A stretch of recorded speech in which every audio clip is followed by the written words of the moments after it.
Bonjour à tous et bienvenue sur Carac RevGa, votre nouvelle émission automobile bien sûr, en compagnie d'Alexandre Farago, le boss d'Émile Frey Genève Acacia. Salut Alex. Salut Carole, bonjour à tous. Comment vas-tu? Ouais, écoute, superbement bien. On est ici au stade de Genève et les amis, c'est assez rare pour le souligner. On est un peu VIP ici. Hein. Ah, totalement. C'est compliqué d'y rentrer dans le stade. Hein. On a tenté de courir sur la pelouse, personne n'a voulu, mais bon. C'est encore plus compliqué d'y amener un véhicule qui est juste derrière nous et qu'on va vous présenter dans un instant. On va d'abord dire bonjour à Julien Mougin. Bonjour Julien. Bonjour Carole, ça va? Oui, ça va très bien. Conseiller de vente chez BMW. Exactement, conseiller de vente chez BMW. Et qui nous présentera tout à l'heure la nouvelle. La nouvelle série 1 en version 35e. On a hâte. Avant ça, on parle véhicule bien sûr et toute nouveauté. Il y a eu un embargo jusqu'ici. La semaine dernière, ce X3 était dans votre garage, hein, route des Acacias. Tout à fait, absolument. Comment ça s'est passé? On en a parlé déjà sur RevGa. Hein. Alors on en avait parlé lorsqu'on a présenté le XM. Oui. Et puis donc vendredi passé, vendredi soir, on a pu organiser ce qu'on appelle un close room, c'est-à-dire une chambre un petit peu fermée, où là on a pu inviter une centaine de clients qui ont pu venir découvrir ce nouveau BMW X3. Oui. Alors vraiment en avant-première. Personne ne l'a encore réellement vu, il y a quelques photos qui ont paru dans la presse, etc. Ouais, j'ai vu quelques photos quand même. Hein. Absolument, donc quelques photos. Toutefois, je dois dire que les photos qu'on a vues dans la presse ne reflètent pas la réalité parce qu'en vrai, il est encore plus beau. Ouais. Je dois dire qu'il est franchement très réussi.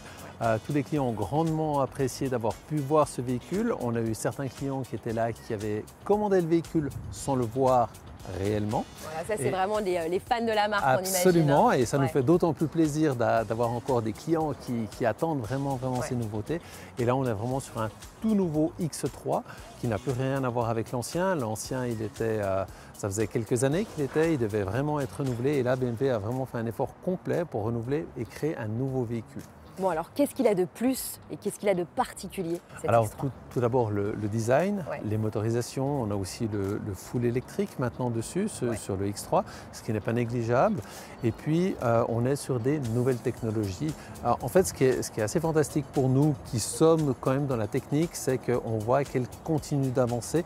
En fait on progresse sans cesse, autant bien au niveau des suspensions, des motorisations, de l'équilibre du véhicule. On arrive vraiment à des spécificités qui assurent de plus en plus la sécurité du client par rapport à toutes les aides qui viennent d'entrée de gamme, même déjà sur le véhicule, et qui donnent toujours le plaisir de conduire. Il était caché ce véhicule dans le garage, hein. Si vous vouliez le voir dans le showroom, non, c'était pas possible pour le coup. Il y avait quoi, une petite centaine, une petite dizaine de personnes, de clients? Alors il y a une petite centaine de personnes qui n'ont pas eu le droit évidemment de prendre leur téléphone portable pour découvrir ce véhicule. Ouais. Et puis ce que je tiens quand même à souligner, c'est que certains pensent oui, maintenant on va commencer gentiment à perdre ces moteurs thermiques au profit de l'électrification, mais BMW a réussi à faire des sons pour les moteurs électriques qui continuent à donner le plaisir de rouler. En fait, c'est un peu Star Trek. Hein. Je veux dire, quand on accélère avec, ça fait un bruit qui est assez génial. Ouais. Ça donne envie de rouler. Et en même temps, ça donne une certaine zénitude de rouler avec un véhicule électrique, on en avait déjà parlé, mais là ça se confirme, mais tout en garantissant une sécurité et toujours si on veut se faire plaisir, on se fait plaisir avec. Bon Julien, on imagine aussi en tant que conseiller de vente chez BMW que c'était un événement aussi ce nouvel X3 dans le garage. C'est un événement en plus vraiment réussi parce que le véhicule il était accueilli par les clients avec beaucoup d'enthousiasme. Ouais. Beaucoup je pense sont maintenant prêts à le commander, beaucoup attendaient pour le voir, rendre compte un petit peu des volumes. Et pour nous, c'est vraiment une réussite. On est super contents et la voiture est vraiment sympa. Convaincu, il arrivera quand véritablement au garage route des Acacias, ce véhicule? Et le véhicule, fin octobre. Fin octobre, donc avant la fin de l'année, avant Noël. Oui. Ah, oui. C'est un message. Si absolument, absolument. Bon, très bien. Et avant ça, pour le coup, et à l'intérieur du showroom, oui, il y a ce nouvel X1. Série 1, pardon. Je vais y arriver. Nouvelle série 1, donc effectivement, qu'on est venu vous présenter aujourd'hui. Oui. Qui est aussi une grande nouveauté, qui était aussi très attendue. Donc, nouveau moteur, nouvelle version, plein de choses vraiment sympas. Alexandre, la série 1, elle s'adresse à tout le monde au final, tout un chacun. Alors absolument, donc elle s'adresse à tout le monde. C'est autant bien une voiture de ville qu'une voiture sportive, comme on a ici le M135. C'est un véhicule qui est polyvalent, qui est de plus en plus sûr. Alors de nouveau là, on a parlé de nouveautés, nouveaux châssis, et là c'est exactement la même chose. Ouais. On est franchement sur les dernières technologies que BMP a élaborées. Bon, c'est quelque chose et un véhicule qui a été encore redimensionné. On est à combien niveau dimension, niveau largeur et longueur, Julien? Et ben, la voiture, elle fait 4,37 m et elle fait 1,80 m de large, donc c'est 4 cm plus long que la précédente et largeur identique. Ôte-moi d'un tout à l'exemple, mais j'ai vraiment l'impression qu'à chaque fois, on redimensionne le véhicule et à chaque fois, le véhicule est de plus en plus grand et large. Alors, il n'est pas plus large, comme l'a souligné Julien, il n'est pas plus large, il est 4 cm un petit peu plus long. Mais ouais. Ce qu'il faut dire, c'est que on grandit, une population qui grandit quand même. Il faut adapter, et les véhicules. C'est bien le vendre. Hein. Mais écoute, c'est vrai. C'est la réalité. C'est la réalité. C'est la réalité. Donc il faut adapter quand même les véhicules, mais on reste toujours dans quelque chose qui est raisonnable. Bon, très bien. Je propose d'aller le voir, Julien. On y va? On y va. Allez, c'est parti. Eh ben, bienvenue à bord de la nouvelle série 1. Eh ben, écoute, on est très bien ici. C'est plutôt spacieux pour une petite voiture. On peut dire que véritablement la série 1 est une petite voiture, une petite BM ou pas? C'est la plus petite des BMW en tous les cas. Même si elle a été redimensionnée, on imagine. Et qu'à chaque fois, on gagne un petit peu en centimètres. Elle fait 4 cm de plus que le modèle précédent. Largeur similaire. Donc on est quand même sur un petit gabarit malgré tout. Elle fait 4,37 m. Voilà, donc tout nouveau tableau de bord comme tu peux le voir. Complètement, voilà. Ouais. Alors pour le coup, c'est épuré et voilà, il y a vraiment beaucoup de classe dans cette BM. Très épuré, de belles finitions, de beaux matériaux comme tu peux remarquer, du cuir, de l'aluminium. Et puis ce nouvel écran qu'on retrouve maintenant sur tous les modèles avec toutes les fonctionnalités tactiles. C'est ça, on a vraiment un ordinateur de bord ici. On a vraiment un ordinateur de bord, effectivement. Et puis on peut voir que dans ce modèle-là, on a vraiment tous les équipements, on a même le toit ouvrant. On est sur, on le rappelle, la version sportive de cette nouvelle série 1, la version M bien sûr. Mais dis-moi un petit peu comment ça se passe au niveau des matériaux. Je pense qu'on a du carbone.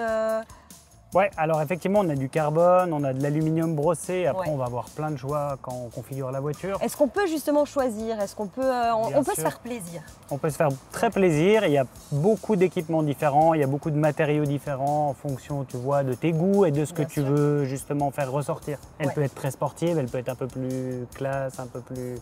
Un peu plus féminine. Un peu plus féminine également. Un peu plus masculine avec effectivement ici, et on est assis dessus, des sièges Alcantara. Exactement, des sièges Alcantara qui sont aussi un peu plus confort que le cuir parfois, et puis selon les envies de chacun. Et donc cette version-là qui est la plus puissante, qui fait 300 chevaux. Mais voilà, après il y a plein de versions différentes, 4 roues motrices ou pas. Diesel, essence, micro-hybride, on a vraiment plein de choses à proposer. On est sur une version 5 portes ici. Moi typiquement, si j'ai 2 enfants et que je n'ai pas envie de rouler dans une voiture très grosse, j'ai envie de dire, ça peut être aussi une alternative aux familles. Ah, complètement, franchement, le coffre il fait 380 litres, c'est quand même assez grand. Il y a les places arrière qui sont confortables. Moi, je pense que ça peut convenir à une famille sans problème. Très bien. Est-ce qu'on peut aller voir le coffre justement? Allons voir le coffre. Allez, c'est parti. Allez, alors c'est parti, on s'approche un petit peu du coffre. Je te laisse ouvrir? Bien sûr. Allez, c'est parti. Voilà, effectivement, on se rend compte qu'on a pas mal de place pour les courses, les cartables des enfants, pourquoi pas, et peut-être, est-ce qu'on a une petite surprise? Il y a un petit rangement effectivement en dessous en plus encore. Petite surprise au niveau du coffre. Petit volume et de quoi ranger bien sûr. Forcément. Elle est très jolie, Alexandre, tu nous rejoins un petit peu? Absolument. Qu'est-ce que tu en dis, cette nouvelle série 1? Alors regarde déjà le look extérieur, les 4 sorties d'échappement style de M. Et puis une chose qui est relativement impressionnante, c'est encore le système de freinage. On est sur une voiture avec un tout nouveau châssis. Donc franchement, on a une nouvelle voiture, c'est pas une évolution de la série 1 qu'on a connue, c'est franchement un nouveau modèle. Et on va passer peut-être juste sur les freins. Bien sûr. Et là, on voit qu'on a un système de freinage qui est ultra performant, et on voit qu'on a également sur ce modèle M135 des disques qui sont ventilés à l'avant. On voit les trous de perçage qui sont dedans. Alors c'est pas pour faire joli, c'est pour accélérer le refroidissement du disque lorsque la voiture est en train de rouler. Ça va faire un effet de turbine donc à l'intérieur pour refroidir le disque, pour éviter justement une surchauffe. Qui dit surchauffe, on appelait ça dans le temps le fading, c'est-à-dire qu'en cas de surchauffe, on a le carbone de l'acier qui va remonter et le freinage sera nettement moins bon. Donc avec ce système, vous pouvez aller sur circuit et usez les freins autant que vous voulez, elle freinera toujours la voiture. C'est une technologie BMW ou pas du tout? Alors, ce n'est pas forcément une technologie BMW, on le retrouve sur d'autres modèles. Simplement là, on s'aperçoit que c'est vraiment l'innovation technologique, la dernière innovation technologique qu'on a sur les freins. Et on a même un disque de frein qui est flottant. Et en fait, par flottant, on va dire qu'il a un espace de flexibilité par rapport au moyeu qui permet toujours d'avoir un freinage le plus optimal possible, quelle que soit la température du disque. Je vais demander à Julien justement quelle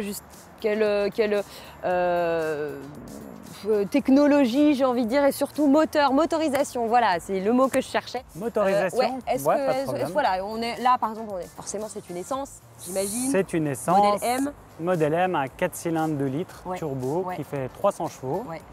Voilà, qui est une version évoluée de la version qu'on avait précédemment et 4 roues motrices. Très bien. Est-ce qu'on a peut-être de l'électrique, de l'hybride? Pas sur cette version. Mais par contre, effectivement, il existe une version diesel micro-hybride qui est aussi disponible et aussi 4 roues motrices. Voilà, on a tout dit. Est-ce qu'elle est disponible, Alexandre, au garage pour le coup? De suite, Julien vous attend. Voilà, n'hésitez pas. Julien, qu'est-ce qu'on fait? On vient te voir? On vient me voir au garage avec plaisir. On peut l'essayer, on peut la configurer. On a tout ce qu'il faut pour vous satisfaire avec plein de versions possibles et imaginables. Et ce qui est très sympa, c'est que Julien justement me disait qu'on pouvait configurer nous notre véhicule, etc. C'est de plus en plus le cas, hein, j'imagine, et c'est vraiment très apprécié et très agréable par le client. Ouais, clairement, on peut vraiment faire une voiture un peu à son goût, à sa main. Bon, tu prépares le contrat, Alexandre? Hein? Pourquoi qu'une seule? C'est moi qui vais faire le contrat. Pourquoi qu'une seule? Merci beaucoup, messieurs. Merci, en tout cas. Merci, Alexandre. À bientôt. On se retrouve bien sûr la semaine prochaine pour parler Mini, bien sûr. Merci de nous avoir suivis sur Carac et à tout bientôt dans votre nouvelle émission Savga. Salut.